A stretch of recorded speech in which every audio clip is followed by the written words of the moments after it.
मीरपुर नाम के शहर में तेजस अपनी पत्नी नीरू के साथ रहता था। पति पत्नी दोनों ही नौकरी करते थे। एक दिन तेजस गांव अपनी माँ के पास फोन करता है।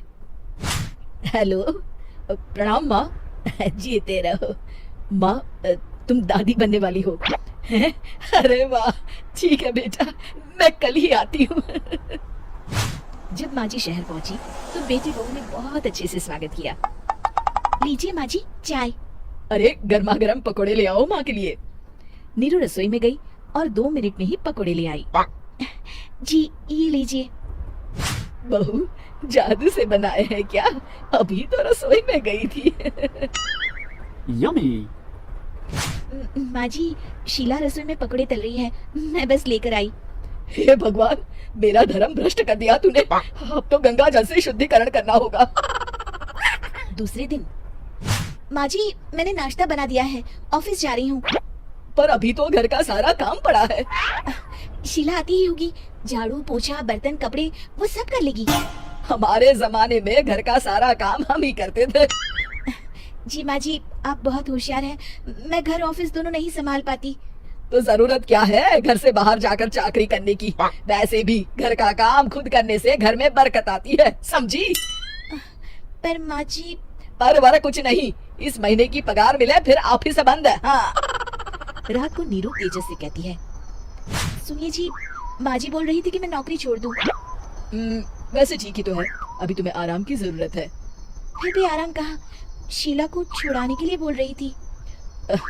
तो अब 24 घंटे में इतना काम तो कर ही सकती हो। पर जॉब पसंद है मुझे, घर पर मन नहीं लगेगा। अगले दिन जब दोनों ऑफिस के लिए निकल रहे थे, मेरी तो कोई कीमत ही नहीं है इस घर में। माँ जी आजकल महंगाई बहुत है, रहन सहन भी बदल गया है, दोनों नौकरी करते हैं तभी ठीक रहता है। अच्छा, तू कहना क्या चाहती है? मेरा बेटा तुझे बिठा के खिला नहीं सकता? तू ही इस घर का खर्च चला रही है, हैं? नहीं माँ जी, मेरा वो मतलब नहीं था। मतलब खूब समझती हूँ, ये बाल धूप में सफेद नहीं किए मैंने। हाँ। अब तो ये रोज का काम हो गया था। तेजस भी रोज की चिकचिक से परेशान हो गया था। एक दिन उसने कहा, नीरू वैसे भी तुम्हें मैटरनिटी लीव मिलने वाली है, तो अभी से ही छुट्टी ले लो। पर क्या, मेरी सैलरी अच्छी खासी है। आखिर नीरू ने रिजाइन कर दिया। जब बच्चा हुआ तो घर में सब बहुत खुश हुए। कुछ दिनों बाद तेजस फाइल देख रहा था। क्या हुआ तेजस, कुछ परेशान लग रहे हो? हाँ, वो हमारी जितनी सेविंग्स थी वो तो हॉस्पिटल में और छठी के फंक्शन में खत्म हो गई है नीरू। और अभी वैसे मंदी चल रही है तो मैं बोल रही थी कल मुन्ना को हेपेटाइटिस का टीका लगवाना है। नीरू क्या पोस्टपोन नहीं कर सकते? नहीं जी, बिल्कुल नहीं।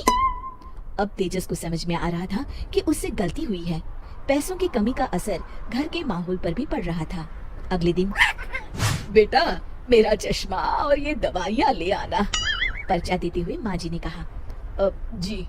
तेजस, मुन्ना के लिए दूध का डिब्बा और डायपर भी ले आना, और ये किराने के सामान की लिस्ट है, इसे भी लाना है। तेजस गुस्से में लिस्ट मरोड़ कर फेंकता है और चिल्लाता है, पैसे क्या पेड़ पर उगते हैं? ये ले आना, वो ले आना। अरे पर ये जरूरत का सामान ही है। वो गुस्से में बिना कुछ कहे ऑफिस चला गया। अरे लंच तो ले जाइए। नीरू दौड़ कर डिब्बा पकड़ाती है। एक दिन खाना खाने के बाद, नीरू अब तो मुन्ना कुछ बड़ा हो गया, तो अब तुम वापस ज्वाइन कर लो ना जॉब। पर इस रिसेशन में जॉब मिलना बहुत मुश्किल है। ट्राई तो करो। फिर मुन्ना? माँ जी है ना, और एक फुल टाइम मेड भी लगा लेंगे। पर माँ जी उन्हें तो पसंद नहीं। तभी माँ जी वहाँ आ जाती है और प्यार से नीरू के सर पर हाथ फेरते हुए बोलती है, अब मेरी समझ में आ गया बहू, पहले के और अब के समय में अंतर है। तुम काम शुरू करो, मुन्ना की जिम्मेदारी मेरी। मेरी प्यारी माँ जी। ये कहकर नीरू उनके गले लग गई। शिक्षा, परिवर्तन संसार का नियम है, हमें भी समय के साथ चलना चाहिए। उम्मीद है कि आपको हमारी ये कहानी पसंद आई होगी। कृपया हमारे चैनल को सब्सक्राइब करें और सभी अपडेट्स के लिए बेल आइकन जरूर क्लिक करें। और हाँ, वीडियो लाइक और शेयर करना मत भूलिएगा। Bye bye.